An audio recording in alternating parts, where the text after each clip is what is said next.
আসলে মানুষের আক্কল আর বিবেক বলতে কিছু নাই। টিকটকে ফেসবুকে যদি কোনো কোরআনের আল্লাহর কোনো ভিডিও দেখি, তাহলে অনেকেই আছে যে টিকটক ফেসবুকে কোরআনের আল্লাহর কোনো ভিডিও ছাইরা মানুষকে অভিশাপ দেয় যে শেয়ার লাইক কমেন্ট না করলে তার ক্ষতি হবে। কেন আপনারা এই ভিডিওগুলো এভাবে ছাড়েন? আসলে যারা এসব মানুষকে অভিশাপ দিয়ে কোরআনের ভিডিও ছাড়ে, তারা সবথেকে পাপী বান্দা এই পৃথিবীর বুকে। কারণ কে লেগা, যারা সত্যিকারের মুসলমান তারা কোরআনের ভিডিও দেখলে তারা অবশ্যই একটা শেয়ার, একটা লাইক, একটা কমেন্ট করে যাবে। যারা সত্যিকারের মুসলমান ওদেরকে বলতে হবে না, কোনো অভিশাপও দিতে হবে না।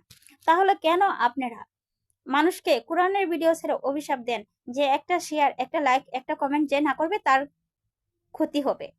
আশা করি আপনারা যারা এভাবে কোরআনের ভিডিওগুলো ছাইরা এই অভিশাপগুলো দিচ্ছেন, অবশ্যই আপনারা আর এভাবে অভিশাপটা দিবেন না।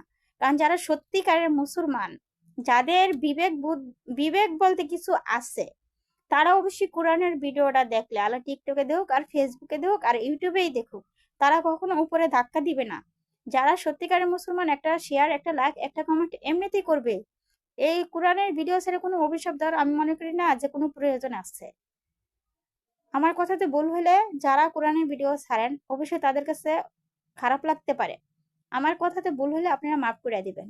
কিন্তু আল্লাহ বলছে যারা অবুঝ তাদেরকে বুঝতেও, তার জন্য এই কথাটা বললাম। আপনারা কোরআনের ভিডিও ছেড়ে কোনোদিন মানুষকে অভিশাপ দিবেন না যে আমার ভিডিওটা শেয়ার না করলে ক্ষতি হবে।